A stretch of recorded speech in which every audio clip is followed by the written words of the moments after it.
So in this video, I'm just going to explain our version of a tool that many of you will be familiar with, but does get used slightly differently by different individuals.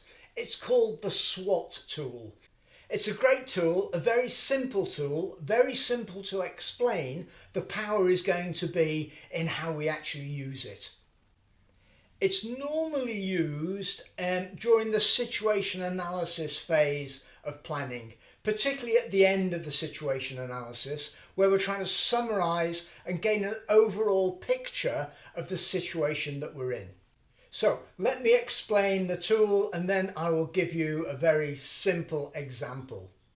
To do a SWOT analysis, you take a piece of paper, a blank piece of paper like this, and you draw a line down the middle. Now, what we're going to do, we're going to take facts about a situation. This is why it's good when we're summarising a situation analysis. We're going to take facts about the situation, and we're going to say that some facts are good news for us, the people doing the analysis, and some facts are bad news. Okay, so good news and bad news. Fairly simple. It gets more complex when we draw another line across the paper, and what we're going to say is that some of these facts, some things are in our control. They're things that we can directly control or impact. And some things are going to be, if I say external or outside of our control, we cannot directly impact them. What we're going to do is take relevant facts and just put them in these four boxes. And what we'll discover is that when we do this, some of these facts are going to be strengths. Good news, things under our control, these are going to be strengths. Some things under our control aren't such good news. We're going to call those things weaknesses. Things outside of our control, which are good news, we're going to call opportunities.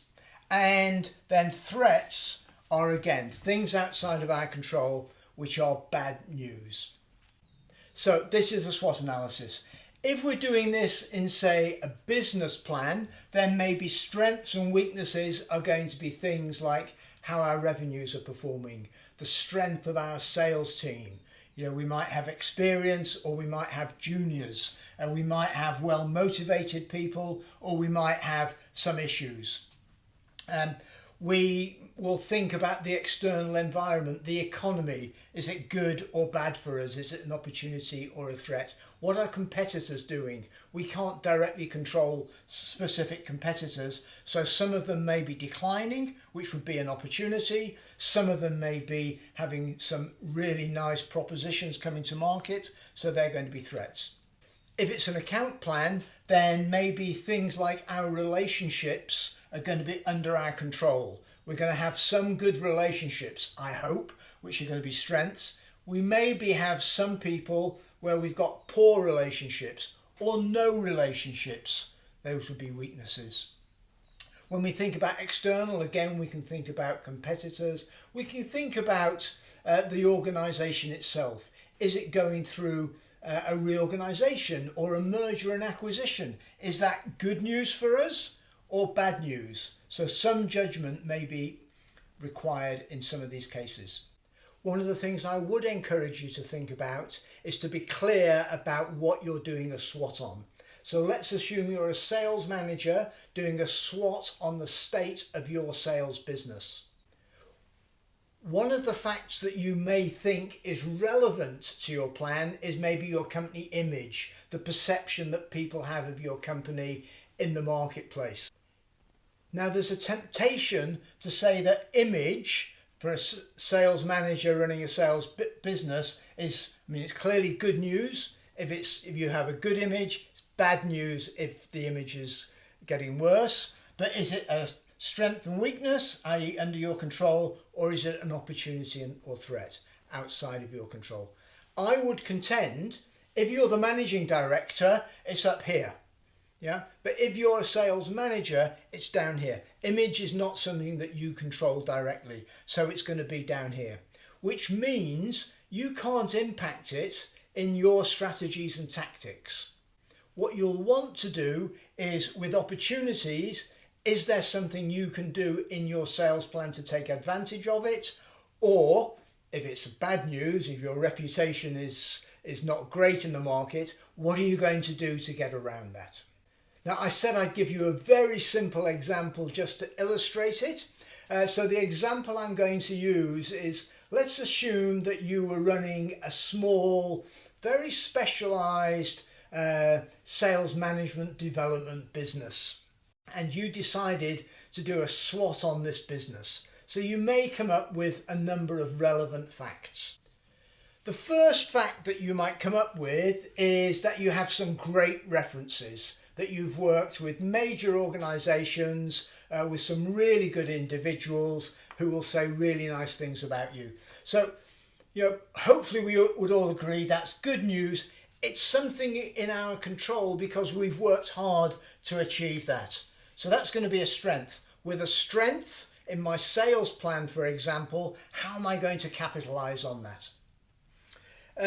There are some things, some facts about the situation which aren't such good news. So for example, this hypothetical development company helping new and aspiring sales managers might say they've got great presence in Europe, in the Americas, but no presence in Asia Pac.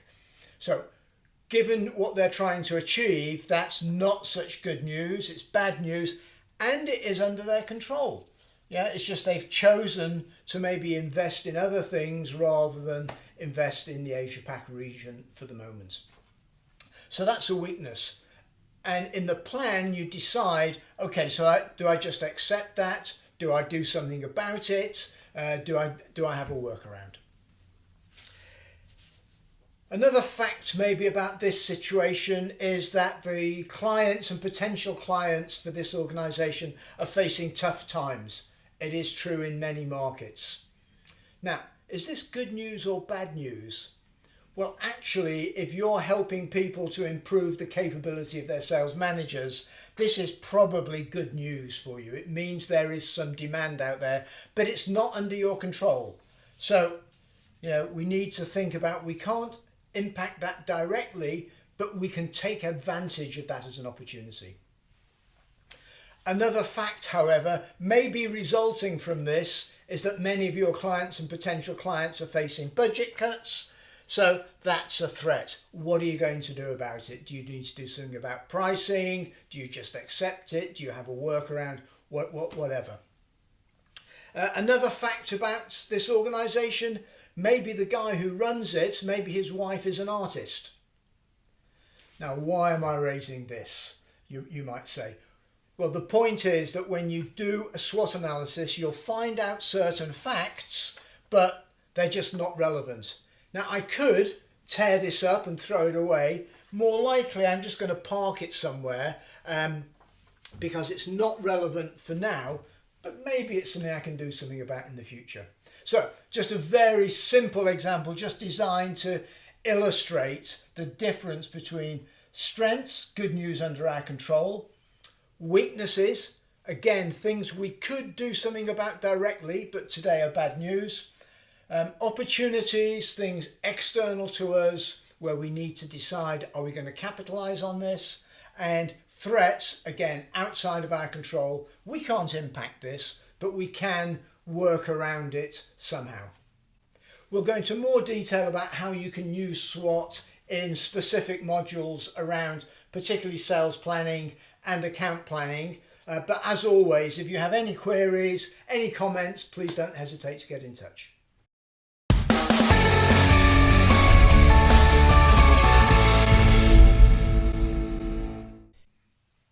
We hope that you've enjoyed this tutorial and found it useful in developing your sales management skills. It's one of a series designed to help aspiring, new or developing sales managers. Please subscribe to get access to all of the tutorials in the series and to get news of new ones added. You can also go to www.realsalesmanager.com, where you'll find lots of other activities and resources, as well as guides suggesting the best sequence in which to listen to or watch these tutorials.